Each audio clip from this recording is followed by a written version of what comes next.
Queridos amigos, sean todos bienvenidos a una nueva entrega de su programa La Voz del Tribunal Constitucional. Como siempre, es un verdadero placer llevarles todas las incidencias del órgano jurisdiccional que vela por la protección efectiva de los derechos fundamentales e informándoles acerca de sus decisiones que son definitivas e irrevocables. El contenido de hoy está dedicado a las intervenciones telefónicas como parte del artículo 44 de nuestra Carta Magna. Sobre este tema nos acompaña de nuestro país el jurista Francisco Manzano. Con él abordamos las intercepciones telefónicas como parte de documentos de prueba. Además, desde Francia hacemos contacto con la jurista española María Ruiz Dorado. Ella comparte con nosotros las intercepciones de telecomunicaciones con sistemas Citel y Pegasus. También, en las noticias, entérese sobre las actividades más recientes realizadas por el TC. Y en efemérides constitucionales, recordamos el fallecimiento de una importante mujer de la patria. De inmediato damos inicio al contenido de hoy con un artículo de la Constitución. Adelante.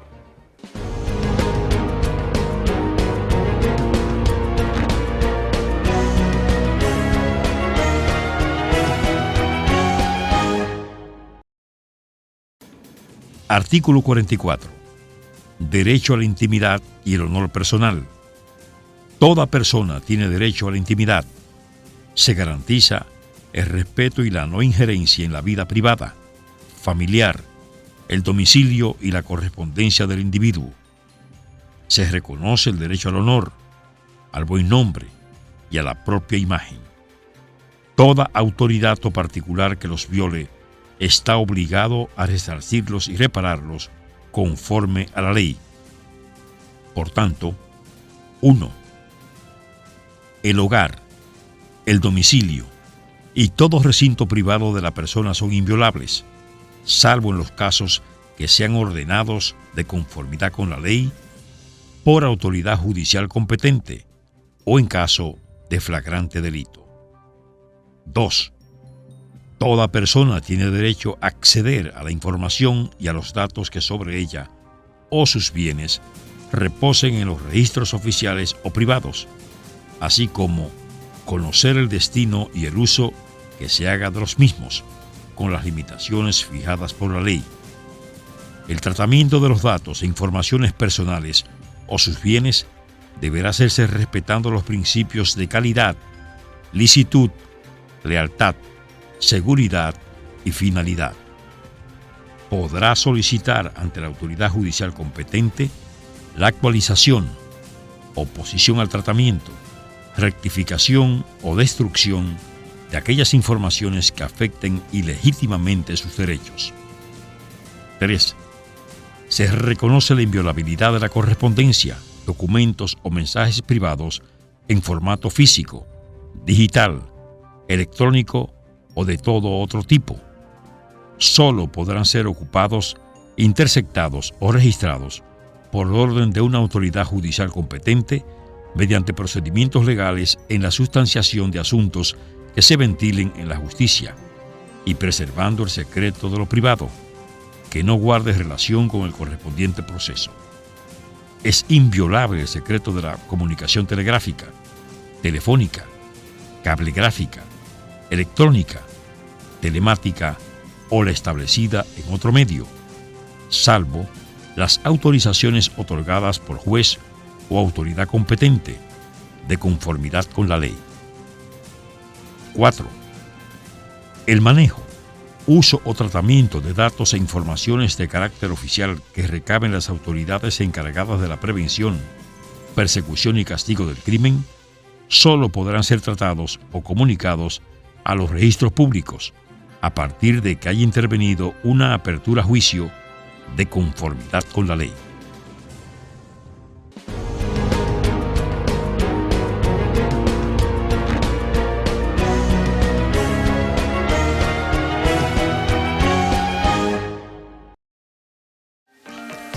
El Tribunal Constitucional de la República Dominicana participa en la 25ª versión de la Feria Internacional del Libro Santo Domingo 2023. Acompáñanos del 24 de agosto al 3 de septiembre de este año en la Plaza de la Cultura Juan Pablo Duarte y visita nuestro pabellón para conocer todas las innovaciones que trae esta alta corte. Espere más detalles de la participación del Tribunal Constitucional en la 25ª Feria Internacional del Libro a través de nuestras plataformas digitales.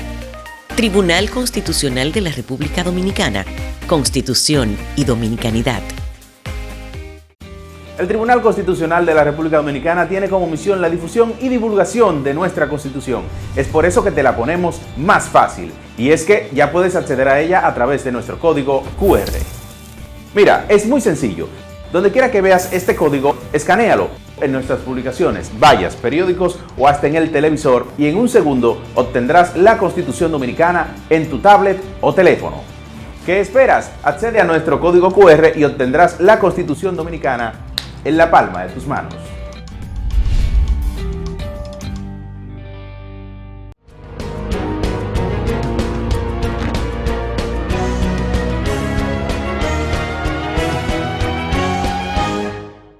Continuamos con el desarrollo de su programa La Voz del Tribunal Constitucional. A continuación, conversaremos con el licenciado Francisco Manzano sobre el tema las interceptaciones telefónicas como medio de prueba y derecho a la intimidad. El licenciado Francisco Manzano Rodríguez es abogado, con maestría en Derecho Empresarial en España, maestría en Derecho de los Negocios Corporativos de la Pucamaima y docente de Derecho Penal Económico.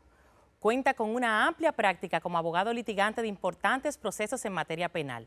Es fundador de la firma Manzano Rodríguez Consultores Legales.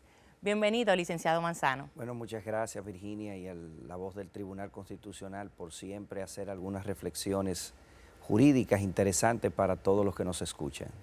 Las interceptaciones telefónicas en ocasión de un proceso judicial han sido una herramienta válida para obtener pruebas, siempre que cumplan, por supuesto, con requisitos que protejan los derechos ciudadanos. ¿De qué manera un uso excesivo y sin control de estas interceptaciones pudiera afectar otros derechos fundamentales como el de la intimidad? Bueno, lo primero que hay que aclarar es que las interceptaciones solo pueden tener lugar en procesos penales. Sobre otros ámbitos de derecho no pueden tener ningún tipo de aplicación, la prohibición es absoluta. Y ciertamente tienen, digamos que si son permitidas judicialmente, pues esa protección al derecho de intimidad y consecuencia al derecho del secreto de las telecomunicaciones, tienen una permisología, es decir, se permite una limitación, una intromisión a ese derecho y no implicaría, siempre y cuando exista una orden judicial, no existiría una intromisión que se considere una violación al derecho constitucional. Ahora bien, sin esa orden judicial, que un juez no vea una causa probable para autorizar una intervención telefónica o también de cualquier medio telemático, telegráfico o telefónico, pues ahí sí se daría lugar a la violación al derecho de la intimidad como base, al derecho del secreto de la comunicación y al derecho de la conservación de esa comunicación en la esfera de lo privado. Y obviamente el derecho al honor y a la libertad, porque una vez desahogada una prueba que no cumple con los requisitos legales, se corre el riesgo de que pueda filtrarse fuera del proceso de investigación. Explíquenos a grandes rasgos cuáles son los instrumentos jurídicos que regulan las interceptaciones telefónicas en nuestro país y cuáles son esas exigencias por parte del Poder Judicial para realizar las mismas. Mira, voy a dividir los instrumentos en base a la protección que prevé el Estado. Primero, prevé una protección in abstracto como un bien jurídico desde que lo consagra en la Constitución en el artículo 44.3, desde que prevé que el derecho del secreto y de las telecomunicaciones, bueno, pues ahí que encontramos una protección. ¿Por qué digo una protección in abstracto? Porque se pueden hacer acciones inconstitucionales contra resoluciones que han existido que tienden a crear las autoridades a través de actos administrativos generales la protección o digamos la conservación de data de conversaciones. Y el Tribunal Constitucional ha declarado, desde el año 2012 y 2013, declaró inconstitucional ciertas regulaciones. Entonces ahí tenemos una primera protección. Tenemos una segunda que es ya cuando en la propia regulación, dígase el Indotel, prevé regulaciones para que las prestadoras puedan cumplir con la captación y la intromisión. Entonces eso es una segunda esfera de protección. Pero también tenemos la esfera, digamos así, del Código Procesal Penal, que ya cuando hay un caso en concreto, La disposición del artículo 192, que es el que regula la intervención telefónica, regula cómo y cuándo puede hacerse. Eso sufrió una modificación en el año 2015 para poder integrar las redes sociales, los mensajes de texto y poder hacerlo un poco más amplio. Y agregó también ese texto legal que no solamente eran a las personas procesadas directamente, sino que abarcaba también a aquellas personas con las cuales tú pudieras obtener un medio de prueba. Entonces amplió la base de protección. Una última base de protección implica cuando no cumplo con ese precepto, ¿qué pasa? Entonces ahí se anulan las pruebas, pero también se abre un proceso penal para los terceros que, no siendo autoridad, que solamente puede hacerlo el Ministerio Público a solicitud de un juez, pues ahí está el 337 del Código Penal, que protege la esfera penal para cuando se hace sin autorización, ya sea la propia autoridad o ya sea miembros de la Policía de Investigación o ya sea cualquier tercero. Y evidentemente se agregó un último eslabón, que fue la Ley de Delitos de Alta Tecnología, que creó un delito base para la interceptación de toda intervención, dígase correo electrónico, computadoras, mensajes de textos, audios y WhatsApp. Creó una protección y creó un delito en el artículo 9 para poder contrarrestar la violación. Es decir, para el Estado siempre ha sido una prioridad que las conversaciones y el intercambio de información pueda tener lugar. Por último, que no puede quedarse, el Tribunal Constitucional amplió esa base para las empresas. Es decir, estableció en un análisis, digamos así, teleológico, integral, dijo que esa protección también tendrían que ser protegidos dentro de las esferas de las empresas con el tráfico de la fidelidad de las informaciones que provee. Tenemos un marco jurídico bien amplio con relación a esas consecuencias. Es decir, licenciado, que de lo que nos dice podemos inferir que para aquellas conversaciones también que tenemos a través de las redes sociales, correos electrónicos, WhatsApp, debemos continuar con o realizar el mismo procedimiento jurídico que se lleva a cabo con las interceptaciones telefónicas. Claro, porque ya no son interceptaciones telefónicas, sino interceptación telemática de la mensajería y de la información y comunicación. Al alterarse y ampliarse la base, pues si vas a intervenir, por ejemplo, un correo electrónico, que sería interceptar su comunicación, para poder utilizarlo como un medio de prueba, tienes que tener una autorización judicial. Inclusive, si ya está en su recepción, necesitas los organismos forenses, que son el DICAT, que es Delitos de Alta Tecnología, y la Dirección de Investigación de Delitos Informáticos, para extraer esa data. La protección ha sido completa y efectiva en cuanto al proceso. Siempre ha sido un tema de preocupación que desde el sector privado alegadamente ha existido un negocio lucrativo e ilegal de interceptaciones que se utilizan para fines distintos a lo establecido en la ley. ¿Qué sanciones pudieran acarrear las violaciones a las disposiciones que regulan entonces estas interceptaciones, tanto telefónicas como telemáticas? Mira, desde el punto de vista procesal, el Ministerio Público que no acuda a una intervención telefónica por un juez competente, pues afectará la nulidad de la prueba. Es decir, su responsabilidad no se compromete, sino que se da lugar. Ahora, para el sector privado, que ya sí son terceros, que se captan de manera privada y que se emiten y se transmiten esas comunicaciones, sí hay una disposición de una protección penal, y es el artículo 337.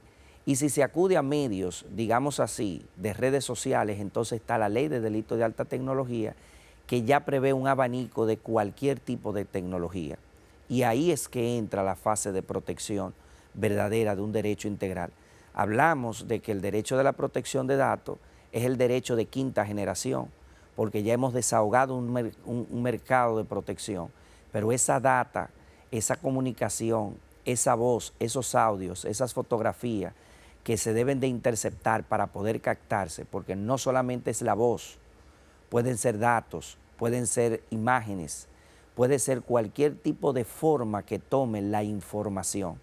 Recordamos que en las declaraciones de derechos del hombre se hablaba de correspondencia y aún así se mantiene. Y hoy en día ya se ha ampliado a la simple información y a la simple voz y a la simple audio. Y ahí se habla de los temas telemáticos, que es decir, captación de audio con medios informáticos para hacer una protección más efectiva. De hecho, sí. ¿Y dónde está la preocupación? De que es muy fácil comprar aparatos que puedan hacer captaciones por parte de terceros. Entonces, esas captaciones las utilizan para de alguna forma afectar la imagen de las personas o para hacer algo amarillista. Entonces, eso es una protección válida y lo hay en República Dominicana. Y ahí viene también otro derecho que quizás también puede resultar vulnerado, que es el derecho al honor. Efectivamente, el artículo 44 trata de la intimidad y el honor y se desprende de ese gran derecho macro, porque tienes el derecho a mantener tu intimidad, pero también la esfera de tu honor en las cosas que tú quieras mantener en privado. Y eso es innegociable en todos los tratados internacionales. Así es, licenciado. Por último, ¿podemos ilustrar a nuestro público sobre algunas jurisprudencias trascendentes que en materia de derecho a la privacidad y relacionadas también con las interceptaciones telefónicas hayan emitido nuestras cortes? Sí, mira, una sola sentencia no hace jurisprudencia, tiene que ser un carácter reiterado. Así es. Entonces, sí ha fijado ya como criterio jurisprudencial de que, por ejemplo, en investigaciones o en investigaciones transnacionales, si las órdenes judiciales han sido autorizadas en el extranjero, pero no tienen una validación local, la Suprema Corte de Justicia no admite como válido si un juez no la ha validado. Entonces, eso es un criterio jurisprudencial sentado. Otro criterio que puede llegar es sobre las prestadoras de servicio en atención. Muchas veces se manda el nombre, un apodo, y se coloca tu nombre y tu número de teléfono y mi número de teléfono. Entonces debe de asegurarse, ha dicho la jurisprudencia, de que tanto la prestadora identifique a la persona como también el juez individualice como obligación a la persona y el número que se va a determinar y que lo identifique como una investigación. Las nulidades han sido evidentes. Ahora bien, mira, hay un precedente muy interesante que es el de los registros de llamada, que son el rastreo. Se hacen intercambios de llamadas y se permiten el rastreo. Esas también necesitan autorización. Pero cuando se excluyen, no necesariamente las personas pudieran pensar que afecta todo el proceso completo. Han existido algunos casos aislados donde con la excreción, es decir, con la sacada de pruebas que violentan este derecho, aún así la sentencia se mantiene. El Tribunal Constitucional ha emitido decisiones interpretando la esfera del derecho constitucional y hay un caso muy emblemático que lo utilizamos en la aula universitaria, que es el caso Indotel, donde una persona fue afectada y recurrió y se anuló una resolución que pretendía conservar datos y se declaró inconstitucional. Es decir, tenemos una sólida jurisprudencia marcada en la protección de este derecho. Muchísimas gracias, licenciado Francisco Manzano, por acompañarnos en esta interesante entrega de La Voz del Tribunal Constitucional.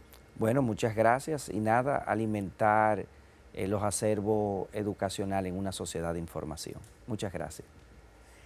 Estuvimos conversando con el licenciado Francisco Manzano sobre las interceptaciones telefónicas como medio de prueba y el derecho a la intimidad. Gracias por el favor de su sintonía. En breve regresamos con más de su programa La Voz del Tribunal Constitucional.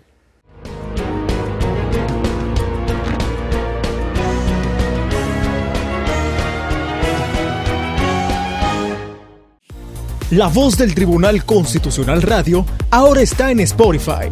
Síganos y disfrute de todo el contenido donde quiera que esté. Encuentre nuestro podcast como La Voz del Tribunal Constitucional Radio y podrá escuchar todos los episodios de nuestro programa. La Voz del Tribunal Constitucional Radio, ahora en Spotify.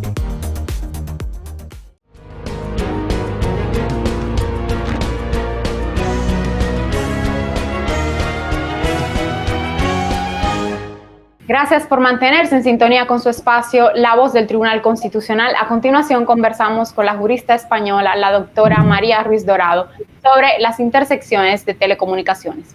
La doctora María Ruiz Dorado posee un doctorado en Derecho, mención internacional por la Universidad de Castilla-La Mancha y doctora en Ciencias Jurídicas, Justicia Constitucional y Derechos Fundamentales en régimen de cotutela por la Universidad de Pisa. Gracias a este doctorado de doble titulación, recibió el premio extraordinario al mejor doctorado en la Universidad Castilla-La Mancha. Posee maestrías en Derecho Constitucional, en el ejercicio profesional de la abogacía y en protección de datos personales, transparencia y acceso a la información. Es profesora de Derecho Constitucional y coordinadora de Relaciones Internacionales en la Facultad de Derecho y Ciencias Sociales de la Universidad de Castilla-La Mancha. Ha sido ponente en diversos congresos, cursos, jornadas científicas, así como autora y coautora de diversas obras de carácter jurídico, artículos en materia constitucional, derechos digitales y sistemas de espionaje gubernamentales, entre otros. Bienvenida, estimada doctora María Ruiz Dorado. Muchas gracias, Mildred. Agradeceros tanto a ti como al Tribunal Constitucional por contar conmigo hoy y por esta entrevista, que espero que sea de interés y que cumpla las expectativas. Gracias por aceptar la invitación. María, en varias de tus investigaciones has abordado la situación de la Constitución y el espionaje, sobre todo lo que tiene que ver con los softwares que de carácter gubernamental que utilizan los estados para este tipo de actividades. Pero poco se sabe a ciencia cierta cómo funciona cada uno o qué es. Los más comunes que tendemos a conocer son Sitel, Pegasus o el italiano Captatore, que es un captatore informático. Entonces nos gustaría saber qué es cada uno de estos y básicamente cuál es su funcionamiento. Bien, pues ambos software, tanto lo que es el Sitel como el captatore informático, que es el semejante o el homólogo al Pegasus que se utiliza en otros países, son herramientas de investigación tecnológica que, si bien es cierto que tienen la misma finalidad, es decir, interceptar telecomunicaciones en el sentido más amplio, ¿para qué? Pues para prevenir y detener delitos de gravedad, es cierto que Sitel y captatore informático tienen características técnicas distintas. Por un lado, pues encontramos a Sitel, que es un avanzado sistema informático que permite la interceptación sin límite y de flujos bidireccionales de información de todas las telecomunicaciones que tienen lugar en el territorio del Estado español. También recoge lo que se conoce como paquetes de datos o información asociada a la comunicación. ¿Y esto qué es? Pues al final son los números de teléfono, la fecha, hora y duración de la llamada, la identificación de un IMSI o un email que permite la geolocalización de la persona. También otro tipo de información que contenga, como si es un mensaje de texto, un SMS o una carpeta de audio, un mensaje vocal. También permite la identificación de los titulares de ambas líneas telefónicas o si fuesen varias, aunque su nombre o aparentemente su identidad sea secreta porque esté protegida por el número oculto. Además, Sitel depende del Ministerio del Interior y es utilizado conjuntamente por las Direcciones Generales de Policía y Guardia Civil y comparte equipamiento electrónico con el Centro Nacional de Inteligencia. Por otro lado, tenemos el captatore informático que, como te decía, es el homólogo al sistema Pegasus que tanta polémica ha generado últimamente. Y en este caso es el sistema que se utiliza en el Estado italiano, en la República Italiana. Este sistema es un malware conocido como Trojan específicamente, aunque vulgarmente nosotros le llamemos virus, que se inocula, es decir, se inserta en un dispositivo electrónico que se denomina dispositivo target.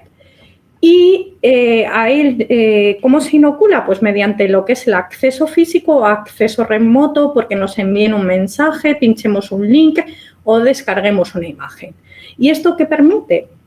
Pues permite a las fuerzas y cuerpos de seguridad del Estado tanto adquirir los datos que ya están almacenados en ese dispositivo, imaginemos un teléfono móvil, un smartphone, así como también aquella información que tanto reciba como que emita. Por tanto, es un flujo unidireccional de información. ¿Y por qué esto es importante? Pues porque la principal diferencia técnica entre Sitel y captatore informático es que Sitel lo que capta es un flujo bidireccional de información, es decir, el paquete de información que se transfiere de un dispositivo a otro o de varios, emisor-receptor. Mientras que el captatore informático lo único que tiene acceso es a la información que llega al teléfono o que sale del teléfono. Y, por tanto, en el primero de los casos de SITEL necesitaremos desencriptar ese paquete de información, mientras que en captador informático directamente tendremos acceso a la información sin necesidad de las operadoras de telecomunicaciones. Por otro lado, también con captador informático se puede activar el teléfono dentro de un teléfono móvil o de cualquier dispositivo, un micrófono o cualquier otro sistema periférico, como puede ser una webcam. Muy bien. Algo ha sido bastante cuestionado en nuestros países.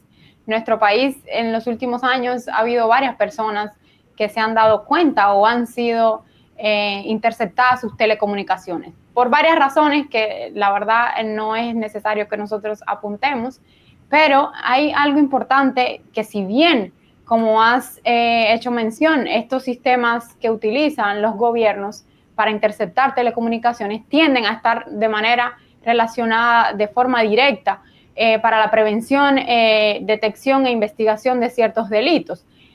Pero ¿hasta qué punto, y desde tu experiencia como constitucionalista y formada en materia de derechos fundamentales, podemos hablar de que de que colida y de que básicamente pone entonces en tela de juicio ese catálogo de protección de derechos humanos y sobre todo de la intimidad y la vida privada de las personas? Bien, obviamente son herramientas de gran utilidad para las fuerzas y cuerpos de seguridad del Estado porque, como hemos visto, acceden o tienen un gran alcance, acceden a una cantidad de información ingente. Pero precisamente por esta misma razón, como tú bien apuntas, son herramientas muy invasivas de derechos fundamentales.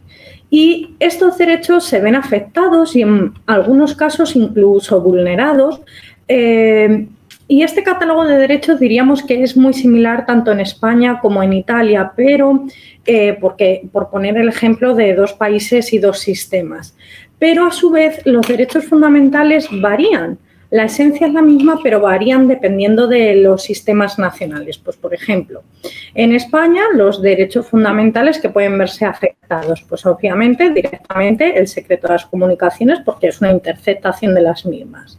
Pero pensemos que también se accede a esa información asociada a la comunicación que hablaba y anteriormente. Y en este caso, pues tratamos información que identifica o permite identificar a los interesados y, por tanto, aquí entra en juego el derecho a la protección de datos de carácter personal que consagra la Constitución española en su artículo 18.4.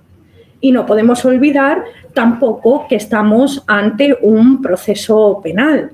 Y, por tanto, se ven implicados esos derechos fundamentales de corte procesal, como son la tutela judicial efectiva y el derecho a un proceso con todas las garantías. Pues bien, eso pueden ser los derechos afectados en España por SITEL, mientras que en el caso de captador informático vamos a un paso más allá.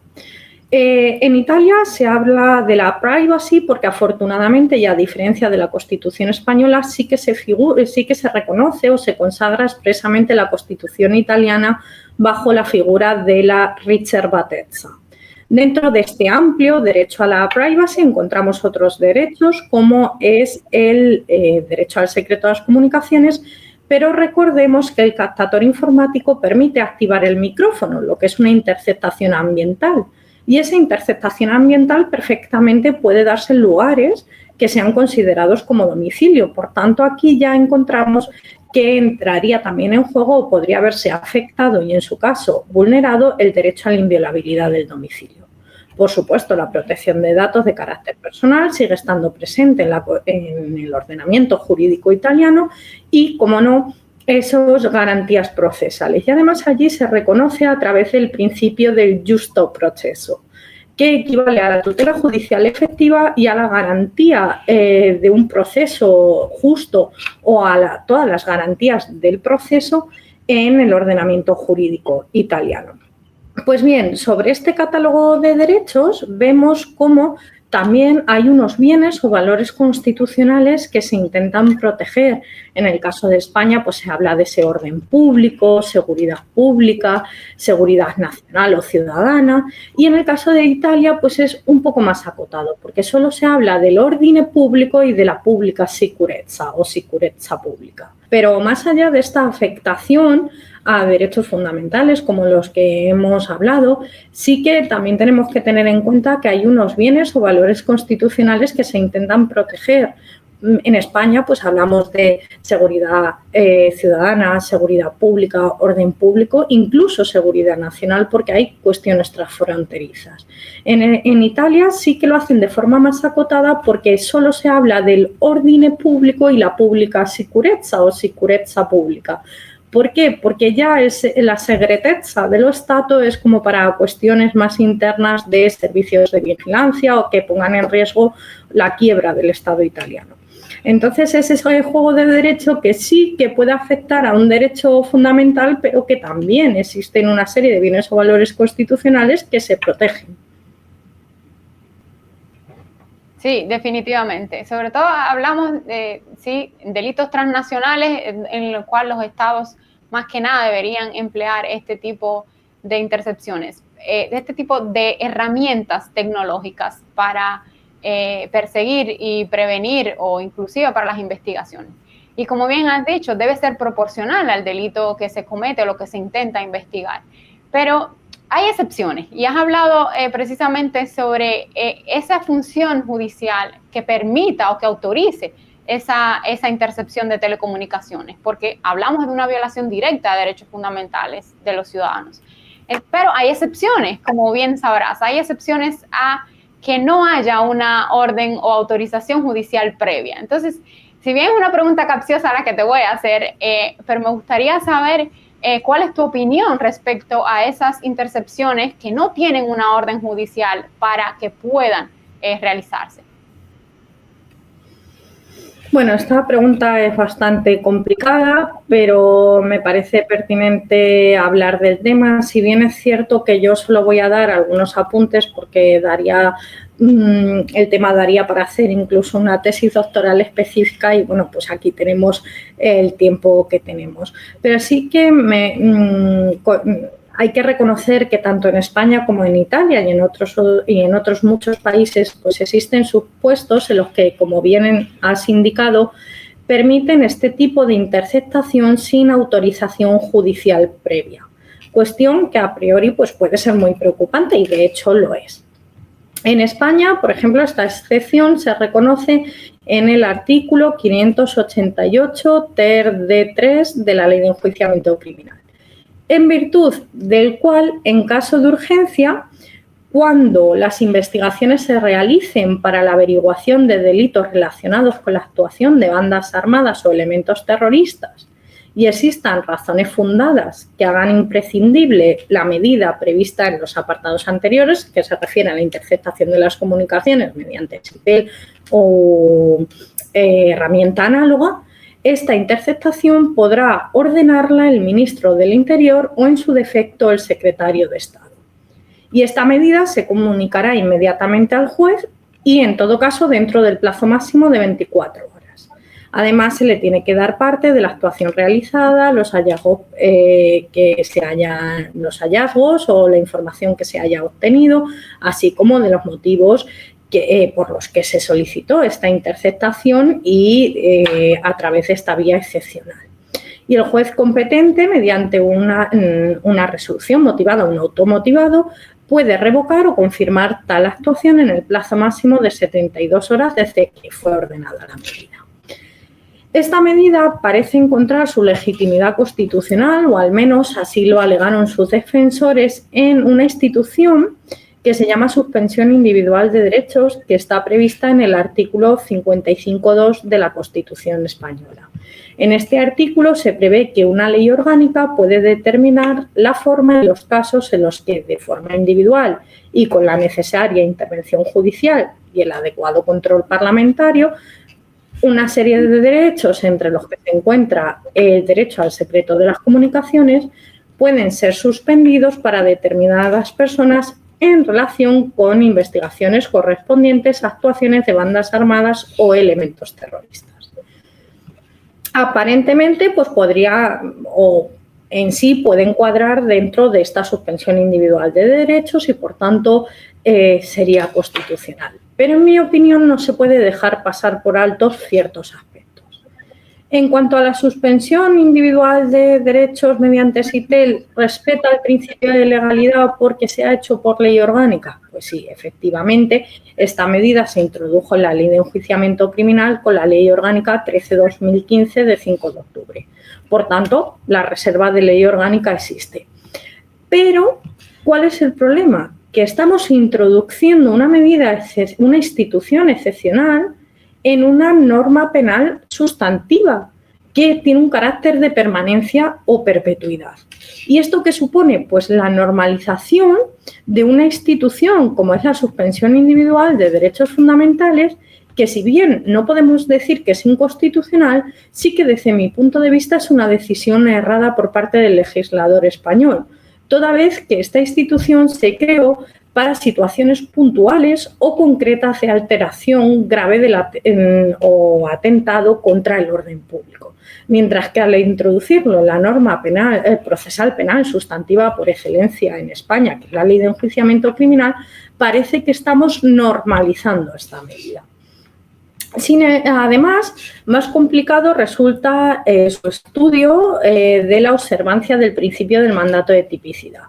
A mi juicio, en lo relativo a los delitos que pueden dar lugar a dicha excepción a la autorización judicial previa, aunque sigue el tenor literal de la Constitución fielmente, este artículo 588, ter de 3, es cierto que la denominación de esos delitos, bandas armadas o elementos terroristas, pues resulta anacrónica.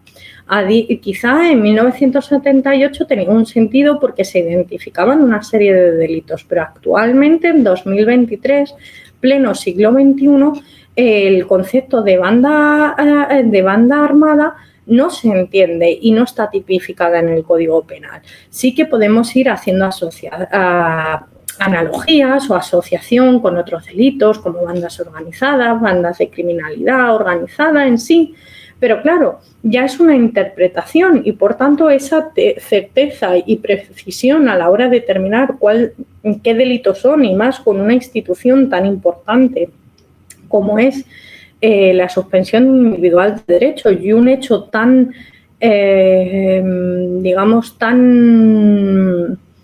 no sé cómo decirlo, un hecho tan relevante como es la ausencia de autorización judicial previa, incluso peligroso, si no se determinan estos delitos, tenemos una quiebra del principio del mandato de tipicidad porque puede dar lugar a arbitrariedad y máxime cuando esta medida la está concediendo un órgano gubernativo, es decir, un órgano del Poder Ejecutivo y no un órgano del Poder Judicial. En cuanto a las circunstancias que legitiman la medida, lo que es el denominado periculum in mora, considero que el precepto resulta ambiguo, opaco, poco conforme con el mandato de tipicidad, cuestión que resulta muy relevante o muy preocupante porque el hecho de que, repetimos, la autorización judicial no la está haciendo un juez, una autoridad judicial, ni siquiera cualquier otro miembro del Poder Judicial, sino ya es otro poder del Estado, el hecho de que no se establezca cuál es la circunstancia determinante, ese periculum in mora que debe estar determinado, pues también quiebra el mandato de tipicidad y, por ende, el principio de legalidad. Y ya, por tanto, aquí tenemos un segundo motivo para afirmar que esta regulación pues presenta serias dudas desde el punto de vista de la constitucionalidad formal. Y en lo relativo a las garantías constitucionales exigidas, eso que se decía, el adecuado control parlamentario y la necesaria intervención judicial, bueno, en el caso de esta suspensión individual de derechos, si es que así lo consideramos, la necesaria intervención judicial a posteriori, si es verdad que el artículo es muy riguroso al determinar cómo ha de hacerse y como medida excepcional sí que cabría.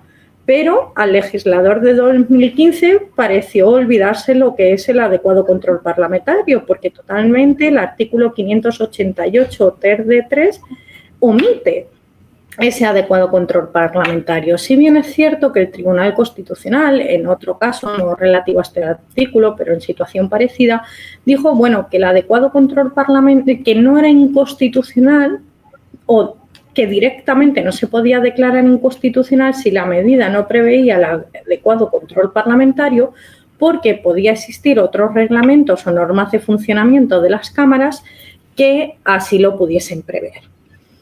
Pero claro, en este caso de interceptación de las comunicaciones, ¿qué tenemos que entender? Que la rendición de cuentas del ministro del Interior, que se hace 2 veces al año, de toda la actuación del Ministerio del Interior ante el Parlamento es un adecuado control parlamentario, es un control real, de verdad se ve qué actuaciones y qué consecuencias han tenido esas actuaciones o si se han revocado o si ha habido un abuso de poder, ¿de verdad se está controlando por parte del Parlamento? Pues a mi juicio la respuesta es no.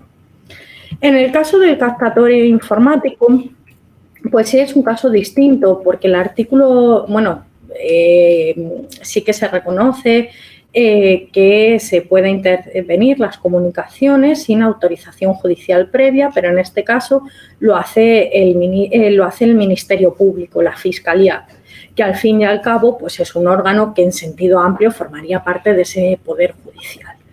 Y además tiene una mayor justificación constitucional en tanto en cuanto podríamos entender que se encuentra al amparo del artículo 15 de la Constitución italiana, que no requiere expresamente autorización judicial previa. Entonces, en este caso, ese famoso artículo 267 2 bis del Codice di Procedura Penale a priori cumpliría esas garantías constitucionales. Pero, ¿cuál es la cuestión problemática que yo encuentro? Pues son la parte relativa a las circunstancias o casos que legitiman la medida de urgencia. ¿Por qué?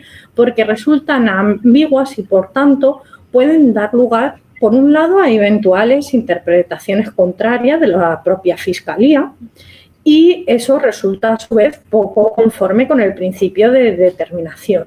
Y entonces, en este caso, pues yo creo que sería deseable que se especifique con mayor claridad cuáles son los parámetros para determinar esas circunstancias habilitantes y que se dote de contenido a los periculum in mora.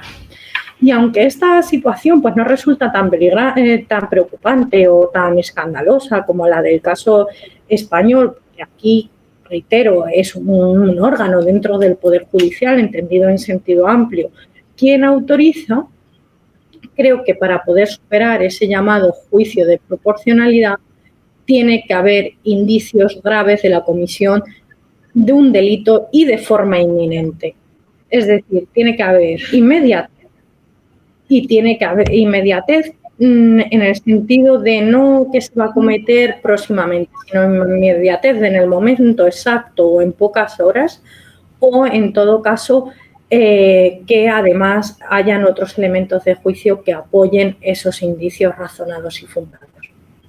Gracias, María, por esta conversación sobre un tema que afecta, si bien a todos los estados en su impronta decisión de perseguir, de investigar y sobre todo de prevenir ciertos delitos que afectan gravemente a nuestros países. Pero sobre todo los estados tienen la responsabilidad de, mediante la utilización de estas herramientas, de proteger el derecho de sus ciudadanos. Así que no es hacerlo por hacerlo, sino saber qué tipo de delitos perseguir a través de este tipo de intercepciones.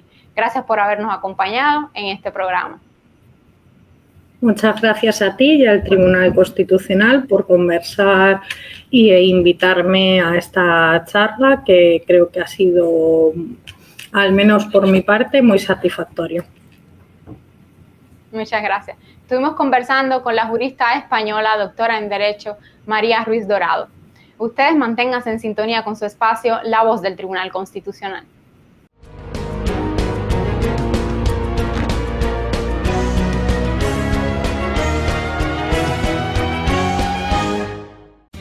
El Tribunal Constitucional de la República Dominicana tiene como misión la difusión y divulgación de nuestra Constitución.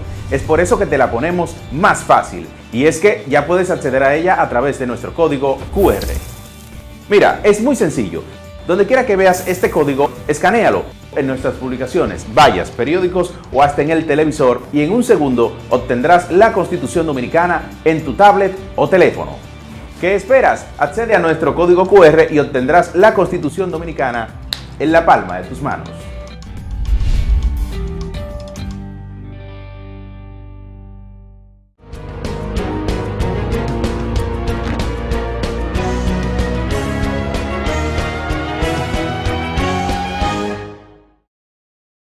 Con telas finas, sus manos confeccionaron el lienzo tricolor que ondeó por primera vez en el baluarte del Conde la noche del 27 de febrero de 1844. Hoy recordamos a la educadora Concepción Bona y Hernández por sus aportes a las luchas independentistas. En julio de 1901 fallece Concepción Bona Hernández, seguidora del pensamiento patriótico de Juan Pablo Duarte y quien figura entre las damas que confeccionaron los primeros ejemplares de la bandera nacional. A ella, junto con María Trinidad Sánchez, se le atribuye la confección de la bandera que ondeó por primera vez en los cielos de la patria, la gloriosa noche del 27 de febrero de 1844, tras ser enarbolada por el prócer Francisco del Rosario Sánchez.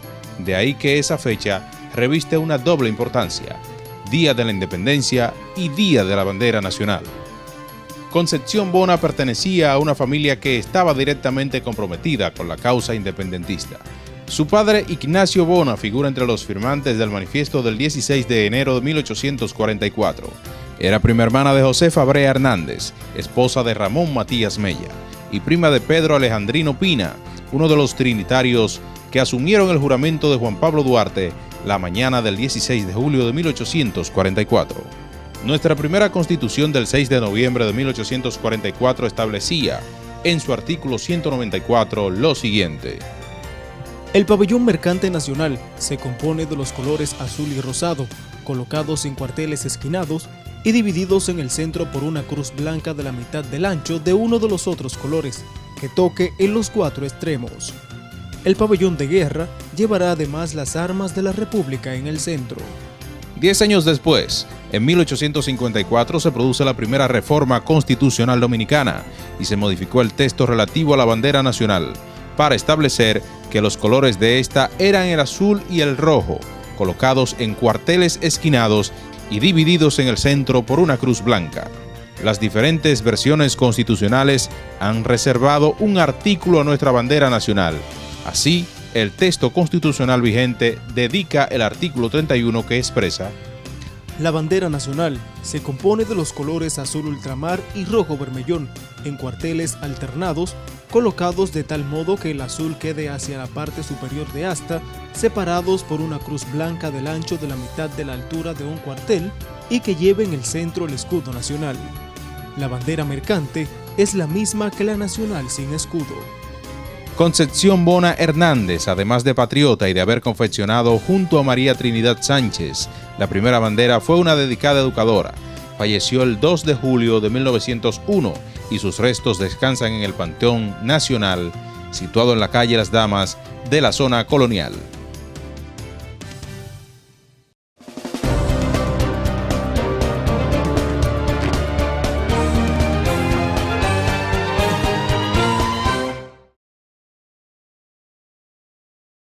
Es momento de actualizarnos con las informaciones más recientes generadas por esta alta corte. Comencemos. En un emotivo acto, el Tribunal Constitucional entregó un reconocimiento a servidores de esta alta corte que cumplieron 5 y 10 años en la institución garante de la supremacía de la Constitución. En el encuentro, donde se reconocieron a 62 servidores constitucionales, el magistrado Víctor Joaquín Castellanos Pisano, al hablar en representación del magistrado presidente Dr. Milton Rey Guevara, destacó el trabajo realizado por los colaboradores reconocidos, así como su compromiso, lealtad y vocación de servicio. Han dejado su impronta, su huella en la misión histórica de habernos convertido en guardianes de nuestra democracia, de nuestra soberanía, de nuestra dominicanidad, de nuestra Constitución, propulsados por el liderazgo del doctor Rey Guevara.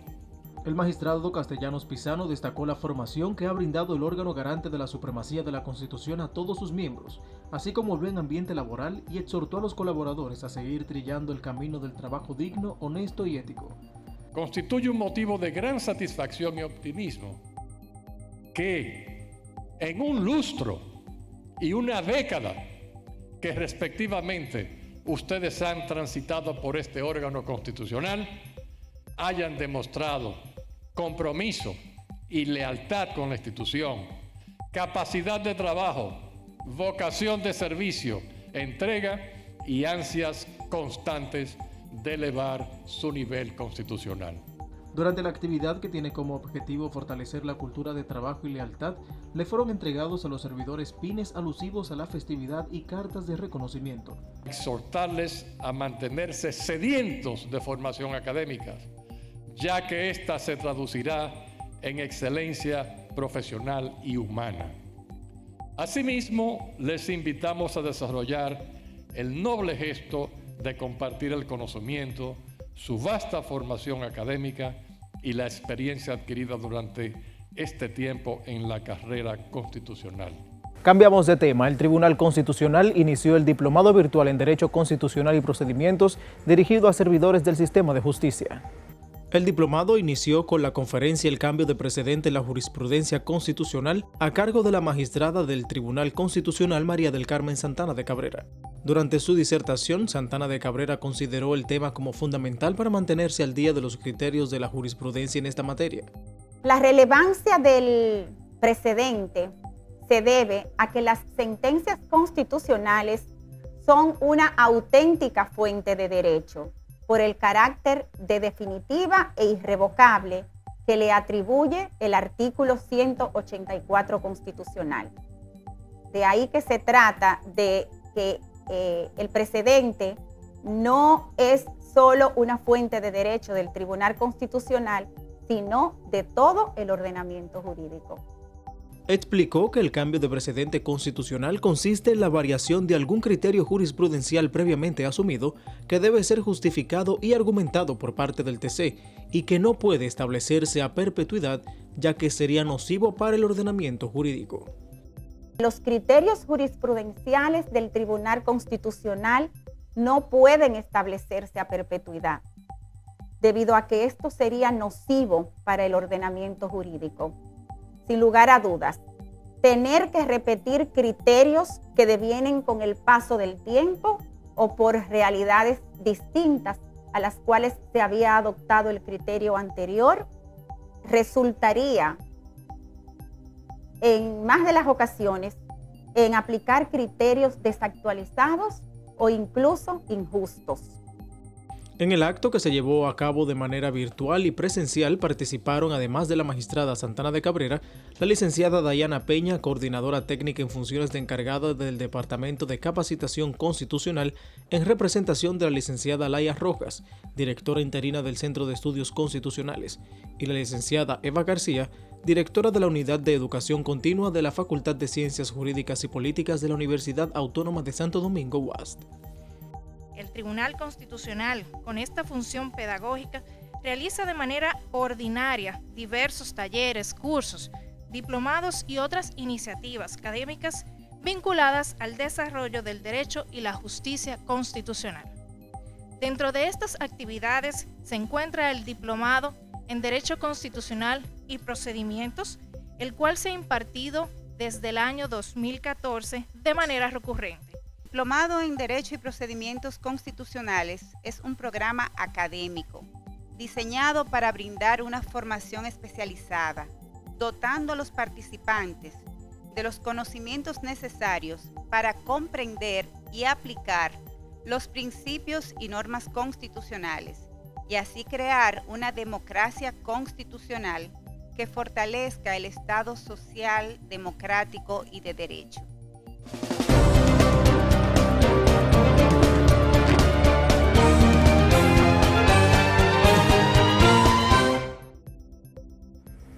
Y con estas informaciones despedimos el contenido de hoy, recordándoles que puede conocer más acerca del Tribunal Constitucional accediendo al portal web www.tc.gov.do, donde encontrará sentencias, extractos, resoluciones, así como todas las actividades que realiza este órgano jurisdiccional.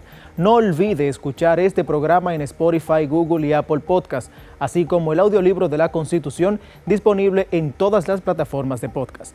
Nos vemos la próxima semana, donde seguiremos sembrando la semilla del conocimiento sobre sus derechos fundamentales y juntos cosechar una generación que viva en Constitución. Hasta entonces.